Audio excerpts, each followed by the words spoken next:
अस्सलाम वालेकुम दोस्तों। आज मेंटोरिंग में सेशन में हमारे साथ एक ऐसी पर्सनालिटी मौजूद हैं जिन्होंने एनालिसिस के अंदर इक्विटी स्पेसिफिक इक्विटी एनालिसिस के अंदर अपनी एक्सपर्टीज हासिल की और अब न सिर्फ पाकिस्तान में बल्कि इंटरनेशनली रिसर्च करते हैं और उनका अपना एक एक्सपोजर है। मेरे अच्छे दोस्त उनसे वक्त लेने के लिए मुझे इनसे काफ़ी रिक्वेस्ट करनी पड़ी, काफ़ी बिजी रहे हैं। सो I'm really thankful to him. I understand he's very, very busy, but thanks, Asfar. आपने हमें टाइम दिया और welcome to our show. Bismillahirrahmanirrahim. Thank you so much, Mohsen, for having me here, and apologies for making you wait so long. So it has been really hectic a few weeks. बहुत ज़्यादा busy रहा और उसकी वजह से time नहीं निकाल सका। और फिर थोड़ा हमारा टाइम जोन का भी इशू है, सो दे कुछ पॉकेट्स ऑफ टाइम है जिसमें हम ये कर सकते थे, और वो pockets of time generally busy रहती थी। तो इसकी यस वजह बट से काफी टाइम लग गया इसमें। नहीं नहीं, I can understand, thanks a lot. और हमारा जो मकसद है uh, इस चैनल का वो यही है कि हम उन प्रोफेशनल से बात करें, बल्कि सभी प्रोफेशन के अंदर डाइवर्सिटी इस चैनल के अंदर मौजूद है। और जो यंगस्टर्स और वो लोग जो अपना करियर प्लान कर रहे हैं या स्विच करना चाह रहे हैं किसी भी वजह से, तो उनके लिए एक ऐसी रिसोर्स बिल्ट हो। और किसी एक्सपीरियंस प्रोफेशनल से वैसे टाइम लेना बड़ा डिफिकल्ट होता है। Rather than this we can rely on this channel और फिर हम उनसे बातचीत करते हैं उन क्वेश्चंस को लेके जो जनरली स्पीकिंग पूछे जाते हैं जब हम करियर काउंसलिंग की बात करते हैं। So I think it's a very good idea.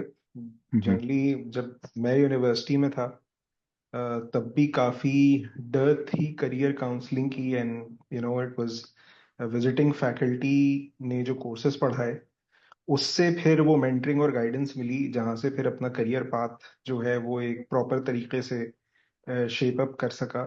We I teach and I we, as you are already familiar of with. तो बड़ा ये एक हंगर स्टूडेंट्स में नजर आती है, in terms of the questions that they have with regards to के career path किस तरह से होना चाहिए, कहाँ से स्टार्ट करना चाहिए। अगर let's say even financial services industry की बात करें तो किस सेगमेंट से स्टार्ट करना चाहिए।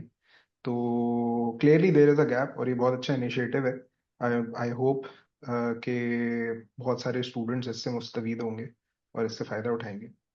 इंशाल्लाह हमें इनफेक्ट पेरेंट्स की तरफ से भी बहुत अच्छा रिस्पांस मिलता है, बिकॉज बहुत हद तक क्लैरिटी वहाँ नहीं होती। और हम जिस तरह के जिस जोन में हम रहते हैं, जिस एरिया की हम बात कर रहे हैं, इनफैक्ट इंटरनेशनली भी मैंने जो कॉन्फ्रेंसेस अटेंड किए हैं, जो मुलाकात हुई है हमारी, उसमें ये बात ज़रूर आई है कि कहीं ना कहीं पेरेंट्स क्योंकि फाइनेंशियली भी इन्वॉल्व होते हैं और एक करियर पाथ के अंदर उनका डिसीजन होता है, चाहे सजेशन की हद तक ही वो इन्फोर्सफुल ना हो, फिर भी वो अपना एक से ये रखते हैं, तो उनको भी एक क्लैरिटी आती है कि क्या बात हो रही बिल्कुल। है, किस पर्टिनेंट बात हो रही है।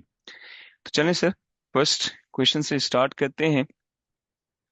अपनी जर्नी से हमारे सामईन को आगाह कीजिए कि किस तरह आपने अपना एकेडमिक करियर स्टार्ट किया, फिर किस तरह से ट्रांजिशन रही प्रोफेशनल करियर में, और ये जो इक्विटी एनालिसिस है वहां तक कैसे पहुंचा आपका सफर। ये तो पहले मैं अपनी एकेडमिक जर्नी बता देता हूँ। मैंने आईबीए से अंडरग्रेड किया in with measures in finance, और उसके बाद मास्टर्स किया आईबीए से ही। लेकिन मास्टर्स से पहले मास्टर्स मैंने एग्जीक्यूटिव एमबीए किया था, हम्म। और उससे पहले मैंने सीएफए के तीनों लेवल्स क्लियर कर लिए थे। बल्कि जब मास्टर्स शुरू हुआ तो गालबन या तो मैं चार्टर होल्डर, चार्टर नहीं मिला था उस वक्त। चार्टर में आपको 4 साल एक्सपीरियंस चाहिए हुए थे, मेरे शायद 2 साल एक्सपीरियंस के बाद मास्टर स्टार्ट कर दिया था, या 3 साल एक्सपीरियंस के बाद। तो मास्टर स्टार्ट किया फाइनेंस मेजर्स से, और फिर फाइनेंस से मार्केटिंग की तरफ कन्वर्ट कर लिया।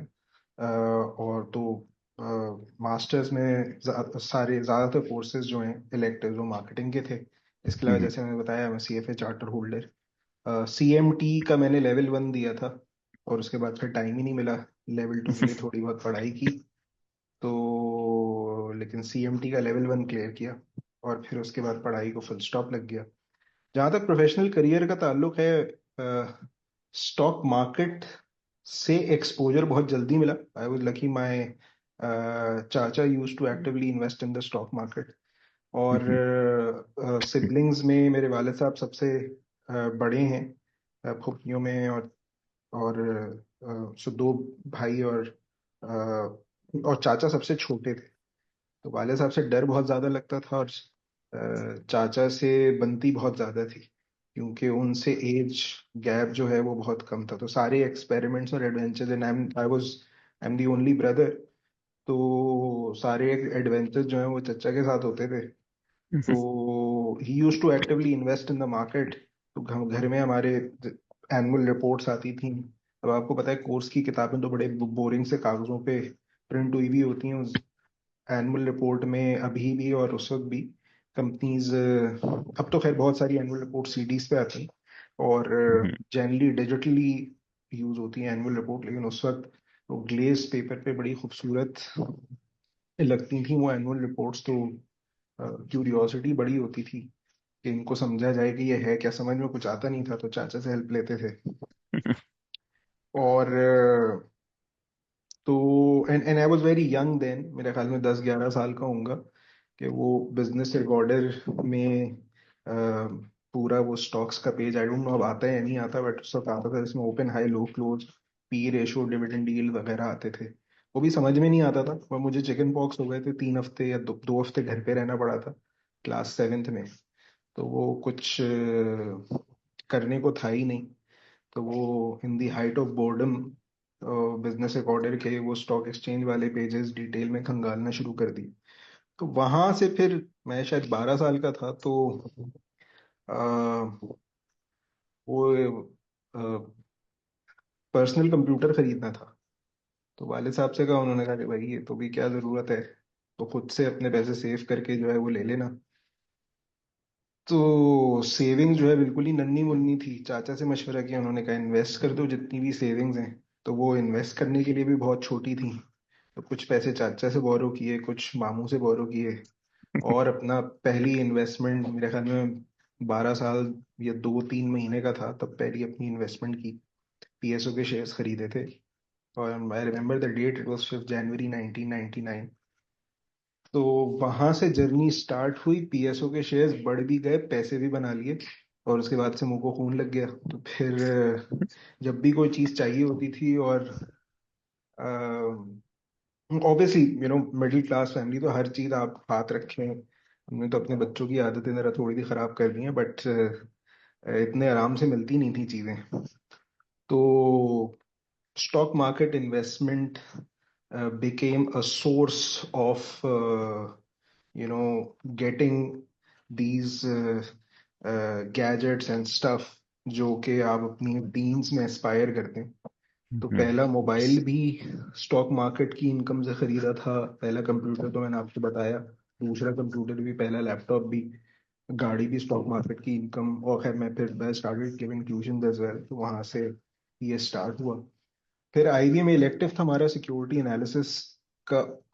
सिक्योरिटी एनालिसिस हमें पढ़ाया था दो टीचर्स ने मिलके, जहीरुद्दीन खालिद और जाफर खान। तो वो सिक्योरिटी एनालिसिस में बेसिकली वो उसका फोकस ही फाइनेंशियल एनालिसिस था of companies listed on the stock exchange. तो एक रियल लाइफ एनालिस्ट की का एक्सपोजर मिला कि what is an analyst work like. और वहीं से पता चला कि एक प्रॉपर इंडस्ट्री एग्जिस्ट करती है जिसमें स्टॉक मार्केट इन्वेस्टमेंट को एक सिस्टमेटिक तरीके से एनालाइज किया जाता है, तो इन्वेस्टमेंट डिसीजन मेकिंग ली जाती है उसमें। दोनों ने, जहीर भाई और जाफर भाई ने बड़ी मेंटरिंग की, और उनका बड़ा दिमाग खाया क्लास के बाद, खास तौर पे जहीरुद्दीन खालिद ने। Both of them were from financial markets.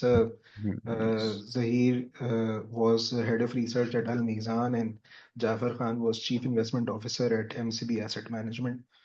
तो उन्होंने बड़ा एक्स्ट्रा टाइम भी दिया, और फिर वहां से फिर डिसाइड कर लिया कि भाई यही काम करना है। और फिर पहली जॉब की, there was a firm called Invisor securities, वो अब ऑप्टिमस कैपिटल बन गई है। तो वो पहली जॉब थी, 2 साल वहाँ काम किया, उसके बाद as head of research move हो गया मैं एलेक्सा सिक्योरिटीज में। पहले डेप्यूटी मूव हुआ, 3 महीने बाद हेड बन गया, 4 साल एलेक्सर में गुजारे उसमें। उसके बाद I move to BMA Capital as director research and business development, and then उसके बाद एक्सीड रिसर्च। चले, ग्रेट। काफी लंबा सफर है। इतनी उम्र तो नहीं है आपकी वैसे, लेकिन सफर स्ट्रेच हो जाता है, यंग एज से शुरू करते हैं। बस वो, ये हमारी इंडस्ट्री भी ऐसी है ना कि वो अ, उम्र लंबी हो ना हो बाल सफेद हो जाते हैं, जैसे आपके भी हैं और मेरे भी हैं। कहा कि भाई थोड़ा सा कुछ स्टोरी सुनाने के लिए भी कुछ होना चाहिए ना, तो थोड़ी सी मेहनत ज्यादा कर ले। ताकि हम भी कह सकें कि हमारे बाल ऐसे ही सफेद नहीं हुए। ग्रे हेयर को जस्टिफाई तो कर सके ना। जी जी जी। अच्छा, इस पर ये जब हम लेमन टर्म्स में बात करते हैं, एनालिसिस तो बहुत सारी फील्ड में होता है, लेकिन जब हम स्पेसिफिकली इक्विटी एनालिसिस की बात करते हैं तो क्या होता है ये इक्विटी एनालिसिस? आपने बहुत सारे इस तरह के रेशोज का नाम लिया जो आम लफ्जों में लोगों को नहीं पता। पी रेशो भी इनफेक्ट नहीं पता। सो बिल्कुल। क्या मकसद है इक्विटी एनालिसिस, होता क्या है इस? देखिए, पहले तो बुनियादी तौर पे एनालिसिस देख लेना। Analysis is anything, is basically an exercise to support decision making. आप बेसिकली अगर कोई भी डिसीजन साइंटिफिक तरीके से ले रहे हैं तो आप बेसिकली एनालिसिस कर रहे हैं। और अगर हम्म। आप इन्वेस्टमेंट डिसीजन मेकिंग साइंटिफिक तरीके से कर रहे हैं तो वो इन्वेस्टमेंट एनालिसिस है। अब जनरली लोगों की, अब हमने भी बड़ा कॉमनली, मैंने भी बड़े होते हुए सुना कि भाई स्टॉक मार्केट में सट्टेबाजी होती है और जो ऐसे ही बढ़ा देते हैं, ऐसे ही घटा देते हैं। तो लेकिन उसके पीछे कुछ फैक्टर्स तो होंगे ना, या तो हम यही सोच के उड़ा दें बस, या फिर बगैर चीजों को समझे इन्वेस्ट करें, कभी नफा कमाएंगे और कभी बड़ा बड़ा लॉस करेंगे, जो कि मैंने किया अपने अर्लियर डेज में, जब ऑब्वियसली ये चीजें नहीं पता थी। तो प्रॉफिट्स भी बनाए, लॉसेस भी बनाए। जब आईबीए में गया और फाइनेंस के कोर्सेज पढ़ने को मिले तो फिर उसमें बहुत सारी चीजें पढ़ के पता चला कि अच्छा यार, ये वो इन्वेस्टमेंट की थी तो उसमें ये चीज तो देखी ही नहीं थी।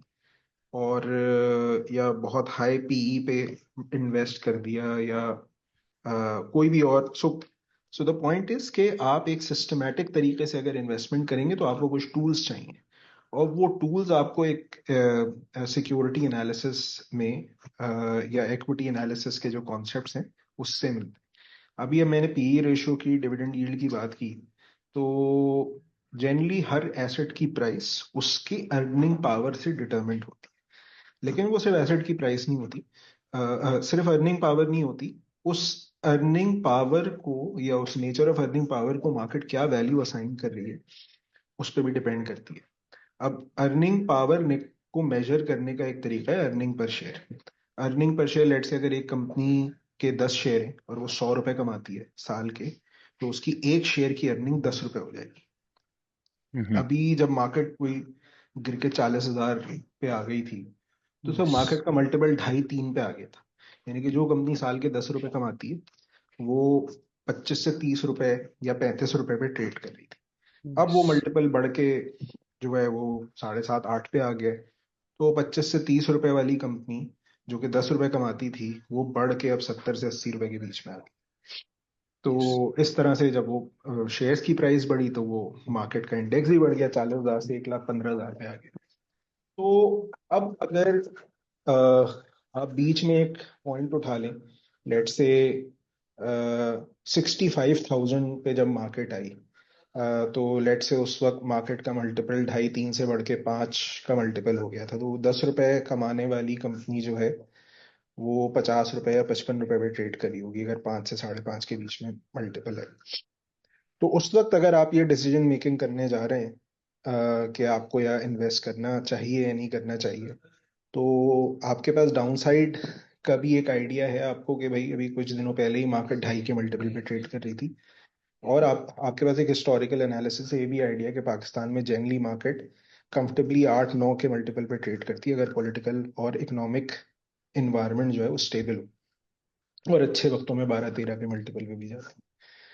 तो आपको एक रेंज मिल गई, जिसके हिसाब से आप कोई पर्सपेक्टिव असाइन कर सकते हैं एक शेयर प्राइस की मूवमेंट का। अ, हालात पे डिपेंड करता है कि किन मल्टीपल्स पे मार्केट ट्रेड करेगी। बेसिकली मार्केट मल्टीपल्स लिंक्ड होते हैं इंटरेस्ट रेट से। अगर आपको इंटरेस्ट रेट्स अगर बहुत ज़्यादा बढ़ जाते हैं, तो आपकी opportunity cost of investing in the market बढ़ जाती है। आपको अगर बैंक हम्म। में अच्छे पैसे मिल रहे हैं तो लोग कहेंगे कि जी रिस्क लेने की क्या जरूरत है, बैंक्स में पैसे छोड़ दो। और कम लोग मार्केट में इन्वेस्ट करेंगे या सिर्फ उस वक्त इन्वेस्ट करेंगे जब उनको बहुत हाई रिटर्न्स मिल रहे होंगे, यानी कि बड़े लो पीई पे स्टॉक्स मिल रहे हैं। तो हमने ये सारी जो गुफ्तगू की, ये ही इक्विटी एनालिसिस का प्रोसेस है। मैं बिल्कुल, अगर लेमैन्स में तो नहीं, हमने बहुत सारी जार्गन्स यूज कर ली, बट एक पर्सपेक्टिव देने की कोशिश की है। अब दूसरा एक मैंने मेजर मेंशन किया था डिविडेंड यील्ड का। तो डिविडेंड यील्ड ऐसे है कि हमने पहले अर्निंग की बात की थी कि 10 रुपए वो हम्म। कंपनी कमाती है। तो कुछ कंपनीज उसमें से 20% डिविडेंड दे देती हैं, 80% रख लेती हैं फ्यूचर इन्वेस्टमेंट के लिए। तो यानी कि वो 2 रुपए डिविडेंड दे रही है वो कंपनी, अगर 10 रुपए की अर्निंग है। कुछ कंपनीज जो है पूरा का पूरा डिस्ट्रीब्यूट कर देती हैं, यानी कि वो 10 रुपए कमाएंगी, 10 रुपए का डिविडेंड दे देंगी।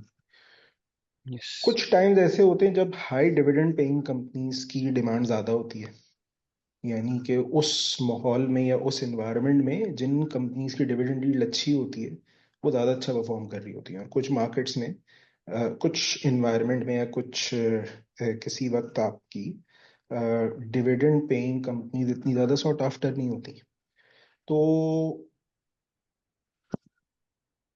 किस वक्त आपने कौन से इंडिकेटर पे कितना रिलाय करना है, या क्या मिक्स ऑफ इंडिकेटर या टूल यूज करना है, ये भी एक इक्विटी एनालिस्ट को की डिसीजन मेकिंग प्रोसेस का हिस्सा होता है।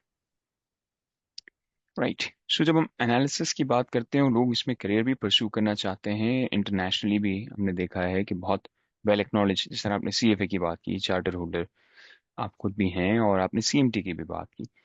तो ये टर्म, जैसे चार्टर फाइनेंशियल एनालिस्ट की हम बात करते हैं या मार्केट टेक्नीशियंस की हम बात करते हैं, तो इंटरनेशनली भी वेल एक्नॉलेज हैं क्या? पाकिस्तान में भी इतनी ही वेल एक्नॉलेज हैं? और ये क्या प्रैक्टिकली अप्लाई भी होता है इतने ही उसमें? देखिए, सीएफए चार्टर तो एक ग्लोबली रिकग्नाइज्ड एक तरह से आप सर्टिफिकेशन कह लें, वो है।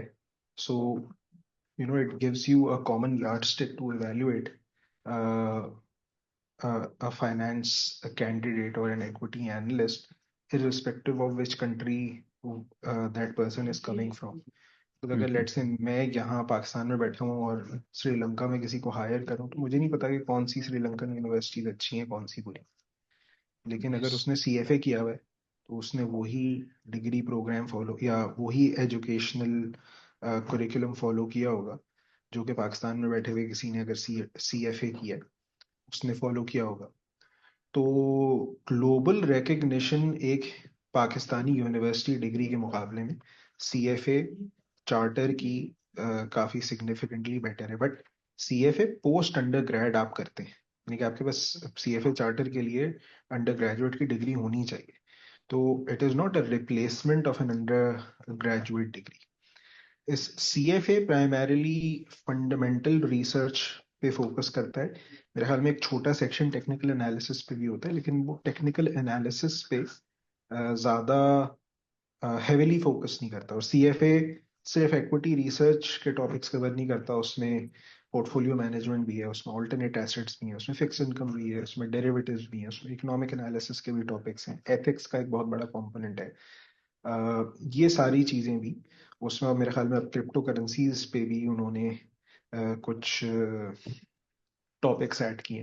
तो ये सारी exactly. Domains of asset classes, it basically whatever you can invest in is anything that you can that a potential saver can invest in is covered by the CFA program. CMT program, purely CMT stands for Chartered Market Technician. CMT program जो है वो technical analysis पे focus करता है। CFA के भी 3 levels हैं, CMT के भी 3 लेवल्स हैं, and it is the most globally recognized charter for technical analysis. And again, CMT का भी वही फायदा है कि एक पाकिस्तान में बैठे हुए बंदे ने, इंडिया में बंदे हुए बैठे हुए किसी प्रोफेशनल ने, और यूएस में बैठे हुए किसी प्रोफेशनल ने अगर सीएमटी किया हुआ है या सीएफए किया हुआ है, तो वो एक कॉमन यार्डस्टिक पे एवेल्युएट हो सकता है। उनकी यूनिवर्सिटी डिग्रीज जो हैं वो वर्थ नहीं रखेंगी, खास तौर पे पाकिस्तानी या इंडियन या श्रीलंकन यूनिवर्सिटी की। क्योंकि अगर एक यूएस में बैठा हुआ एम्प्लॉयर है, उसको पता नहीं कि उस एग्जैक्टली कि उस यूनिवर्सिटी की जो क्वालिटी ऑफ एजुकेशन है वो किस तरह की है। राइट। सो यही वो डिफरेंस हम देखते हैं जब हम फंडामेंटल एनालिसिस की बात करते हैं और टेक्निकल एनालिसिस की बात करते हैं, जिसके बारे में जिस तरह आपने बताया भी कि कुछ रेशियोज, कुछ बैलेंस शीट्स को देखते हुए हम ओवरऑल फंडामेंटल्स, चाहे मैक्रो इकोनॉमिक हो चाहे कंपनी स्पेसिफिक हो, वो फंडामेंटल्स बात करते हैं। और टेक्निकल्स जो हैं वो कहीं ना कहीं डिफरेंट टूल्स इसमें आ जाते हैं, जिसमें वेरियस देखिए ग्राफ्स वगैरह यूज होते हैं, राइट। देखिए, टेक्निकल एनालिसिस में fundamental analysis talks about earning power of an asset. अगर मैं किसी रियल स्टेट एसेट की बात कर रहा हूँ और फंडामेंटल अप्रोच उस पर फॉलो करूंगा, तो मैं उसकी रेंटल पावर को फोकस करूंगा कि वो क्या रेंटल यील्ड देता है। इसी तरह अगर किसी बॉन्ड की बात करूंगा, तो बॉन्ड की यील्ड और उसके डिफॉल्ट रिस्क पे और उसकी मेच्योरिटी प्रोफाइल पे एवेल्युएशन। अगर मैं किसी इक्विटी या स्टॉक्स को एनालाइज कर रहा हूँ फंडामेंटल अप्रोच के थ्रू, तो उसकी अर्निंग और डिविडेंड मेरा, या future cash flows, future earning power मेरा फोकस होगा। लेकिन जब हम टेक्निकल एनालिसिस की बात करते हैं, तो हमारा फोकस उस एसेट की अर्निंग पावर और उसके अंडरलाइंग बिजनेस पे नहीं होता। हमारा फोकस प्योरली उस सिक्योरिटी की ट्रेडिंग हिस्ट्री पे होता है। यानी कि उसकी प्राइस और उसका वॉल्यूम, और उसकी प्राइस या उस एसेट का ट्रेडिंग बिहेवियर, किन प्राइस लेवल्स पे या किस प्राइस पे वो ट्रेडिंग ओपन हुई, क्या हाई बनाया, क्या लो बनाया, किस पे क्लोज हुआ, और उसके साथ साथ वॉल्यूम। और वो सारे इंडिकेटर जो टेक्निकल एनालिसिस के हैं, वो प्राइस और वॉल्यूम के गिर्द घूमते हैं, और सही। उसके बेसिस पे सर्टेन रेशियोज और सर्टेन अप्रोचेस जो है वो उसमें एग्जिस्ट करती हैं, जो आप अप्लाई करके एक टेक्निकल व्यू बना सकते हैं किसी स्टॉक पे। सही। अच्छा, जब हम करियर्स की बात करते हैं, जब एक यंगस्टर आता है और कहता है मैंने फाइनेंस की फील्ड में काम करना है, तो किन किन एरियाज में स्पेशलाइजेशन हो सकती है? बिकॉज आपका एक इंटरनेशनल पर्सपेक्टिव है, जिस तरह सी रिसर्च का पूरा एक डोमेन रहा है। आप इक्विटीज मार्केट में भी एक कंपनी अल्फा के चीफ एग्जीक्यूटिव हैं, तो पाकिस्तान की इक्विटीज मार्केट भी और इंटरनेशनली भी आप देखते हैं। तो ये जो टर्म्स यूज होती हैं, जिसमें यंगस्टर्स आके कहते हैं कि हमें अगर मर्जर्स एंड एक्विजिशन की फील्ड में काम करना है, हमने वैल्यूएशंस जज करनी है, सो इस तरह के किस तरह से करियर डायमेंशंस क्रिएट की जा सकती हैं एक यंगस्टर्स के पर्सपेक्टिव में, अगर वो कहे कि मैं इन्वेस्टमेंट बैंकिंग में अपना करियर परस्यू करना चाहता हूँ। सो इसके बारे में अपना थोड़ा सा थॉट बताइए कि एक यंगस्टर किस तरह से अपना करियर प्लान कर सकता है, और क्या क्या ऐसे एरियाज हैं जिसमें एक एनालिस्ट अपना फ्यूचर प्रोस्पेक्ट्स प्लान कर सकता है। लेकिन सबसे पहले तो करियर प्लानिंग पे मैं एक बात ये कहूंगा कि सब एक स्टूडेंट को ये कोशिश करनी चाहिए कि करियर उस फील्ड में बनाने की कोशिश करे जिसमें उसको मजा आए और वो एंजॉय करे। हम्म। तो अगर आप अपनी फील्ड को या अपने काम को एंजॉय करेंगे, आप खुद ब खुद पैशनेट होंगे, आप खुद ब खुद एक्सेल करेंगे उसमें, because you will put in the extra effort, you will do some work just for getting the kick out of it. मैंने जब सही। फाइनेंस को अपना करियर पाथ चूज किया, तो मेरे लिए क्लियर इंडिकेटर ये था कि मैं फाइनेंस के कोर्सेज में 2-3 चैप्टर आगे चलता था क्लास से, क्योंकि हमें रीडिंग असाइनमेंट्स मिलते थे। तो वो रीडिंग असाइनमेंट पढ़ लिया, वो इतना इंटरेस्टिंग लगता था कि अगला चैप्टर भी पढ़ लिया। फिर उसके एग्जाम्पल्स भी देख ली, फिर उसकी केस स्टडीज भी देख ली, उससे बहुत सारे आइडियाज भी आ गए। तो सबसे हम्म। पहले तो आप पहले पहले तो ये डिसाइड करें फाइनेंस में आना है मार्केटिंग में आना है। हो सकता है फाइनेंस आपके लिए हो ही नहीं, मार्केटिंग में आपको ज़्यादा मज़ा आता हो। फिर अगर फाइनेंस में आने तो किस किस्म के सब segment with in the finance field में आपको सबसे ज़्यादा मज़ा आता है। वो फिक्स इनकम है, वो एक्विटीज़ है, वो इन्वेस्टमेंट बैंकिंग है, पोर्टफोलियो मैनेजमेंट है, कौन सी ऐसी चीज़ है जिसको आप ज़्यादा एंजॉय करते हैं, उसको पिकअप करें। रही बात एनालिस्ट की, जनरली देखें एनालिस्ट मल्टीपल्स टाइप्स ऑफ हो सकते हैं, टाइप्स के हो सकते हैं। एक तो इक्विटी एनालिस्ट की अगर हम बात करें, जो लिस्टेड सिक्योरिटीज पे रिसर्च करते हैं, वो बाय साइड भी हो सकते हैं, सेल साइड भी हो सकते हैं। बाय साइड का मतलब ये है कि आप किसी ऐसी कंपनी के लिए काम कर रहे हैं जो कि आपकी रिसर्च को इन हाउस इस्तेमाल करती है, आपकी रिपोर्ट्स थर्ड पार्टी क्लाइंट्स के लिए पब्लिश नहीं करते। जैसे अलमीजान इन्वेस्टमेंट है, हम्म। वो उसकी रिसर्च टीम की रिपोर्ट्स अलमीजान इन्वेस्टमेंट की अपनी इन्वेस्टमेंट टीम या फंड मैनेजर्स यूज करेंगे, अलमीजान पब्लिश नहीं करेगा। फंड मैनेजर रिपोर्ट्स वगैरह वो पब्लिश करते हैं, लेकिन उसमें स्टॉक कॉल्स नहीं होते। सेल साइड की एग्जांपल है जैसे जेएस ग्लोबल कैपिटल, एल्फ एकेडी सिक्योरिटीज, अल्फा कैपिटल जो हमारी फर्म है। These are sell side firms. तो हमारे यहाँ जो सेल साइड एनालिस्ट काम करता है वो रिसर्च रिपोर्ट लिख के पब्लिश करता है for public consumption, for the consumption of all our clients. तो ये तो इक्विटी रिसर्च की बात हो। इक्विटी रिसर्च के अलावा आप इन्वेस्टमेंट बैंकिंग में काम कर सकते हैं। Investment banking is anything that pertains to, मैं से इस तरह से जरा आसान हो जाता है कि जो भी आप किसी अनलिस्टेड कंपनी या लिस्टेड कंपनी के लार्ज स्टेक सेल की अगर आप बात करें, तो वो इन्वेस्टमेंट बैंकिंग का काम हो जाता है। कि अगर कोई मर्जर या एक्विजिशन है या कैपिटल रेजिंग है, वो फिक्स इनकम भी हो सकता है और इक्विटी भी हो सकता है, या किसी लिस्टेड कंपनी का स्टेक सेल है, हम्म। तो वो भी एक इन्वेस्टमेंट बैंकिंग डील बन जाती है rather than an equity equity sales function. तो ये फिर इन्वेस्टमेंट बैंकिंग आ जाता है। उसके हाँ। अलावा एडवाइजरी एक बहुत बड़ी डोमेन है जहाँ पे आप फिजिबिलिटी स्टडीज, बिजनेस प्लान्स वगैरह करते हैं, market entry strategies, strategy advisory, so on and so fourth. इसके स्टार्टअप अलावा फंडिंग फिर वगैरह आती है। वेंचर कैपिटल, प्राइवेट इक्विटी भी उसमें आ जाएगा। सो इसी तरह कॉर्पोरेट फाइनेंस एक्टिविटी जो है वो भी एक सिमिलर स्किल सेट।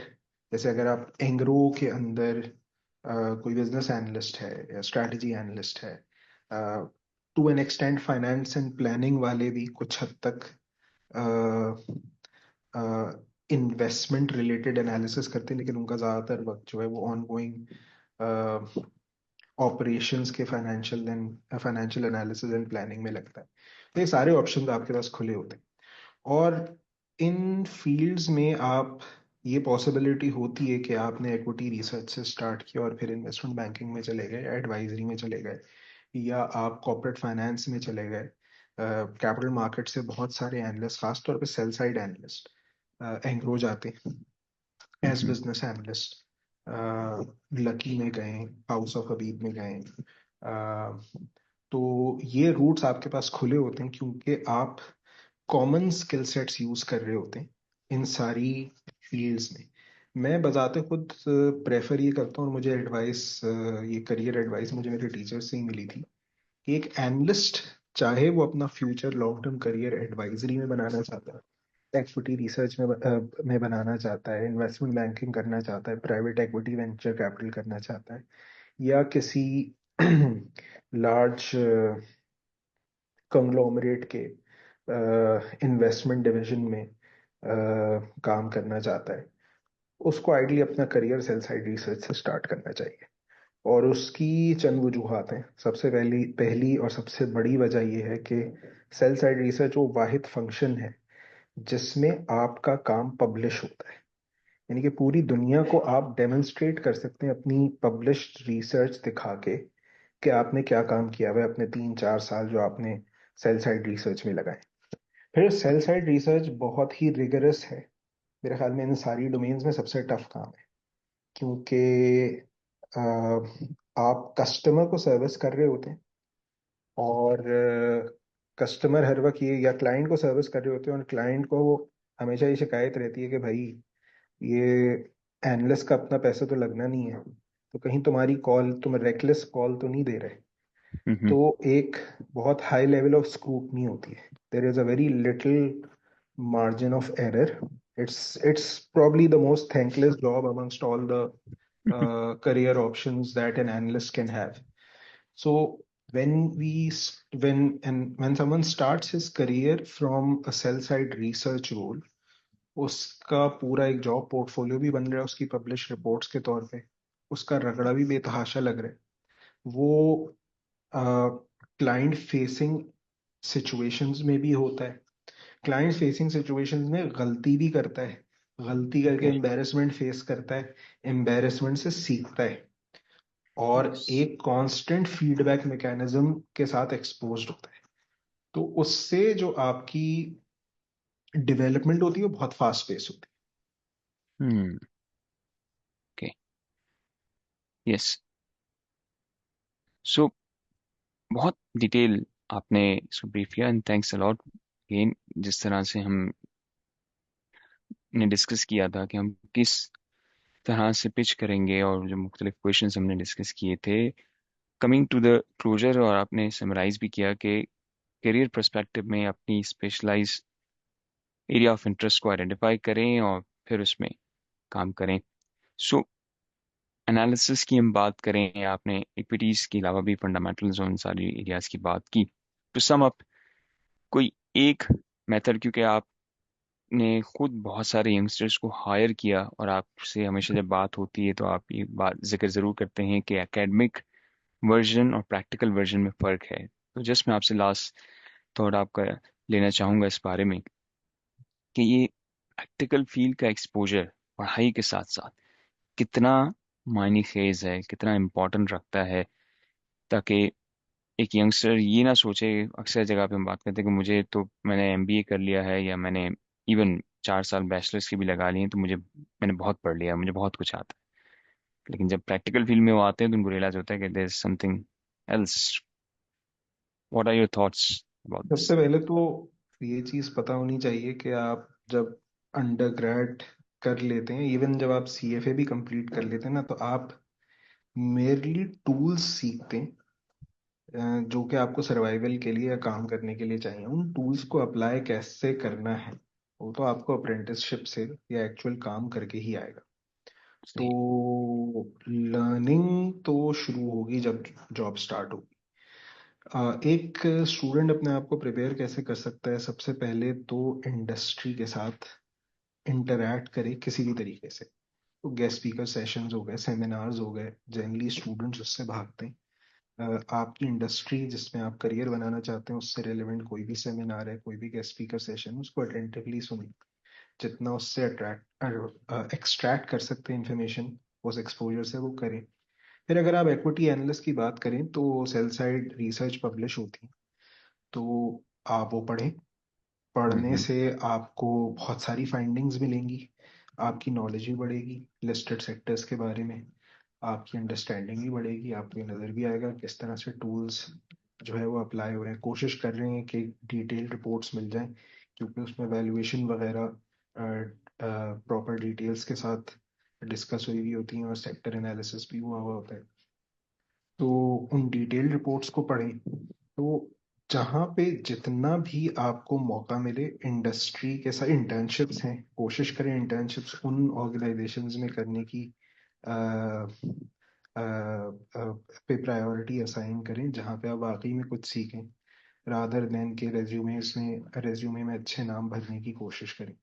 सो ये कुछ अप्रोचेज हैं जिससे एक इंडस्ट्री और एजुकेशन के बीच में जो गैप है उसको ब्रिज किया जा सकता ग्रेट। थैंक्स असफर, आपसे टाइम लेने के लिए भागदौड़ जरूर करनी पड़ी, लेकिन जितना प्रोडक्टिवली ये सेशन रहा है, होप बहुत सारे लोगों की लाइफ में अच्छा पॉजिटिव इम्पैक्ट रहेगा इंशाल्लाह। Again thanks a lot for your thank you so time. Much, thank you for having me. और इंशाल्लाह अपने सामीन से भी एक्सपेक्ट करते हैं कि हमें पॉजिटिव रिव्यूज़ मिलेंगे, और इसी तरह से हम मुख्तलिफ लोगों को इनवाइट करते रहेंगे।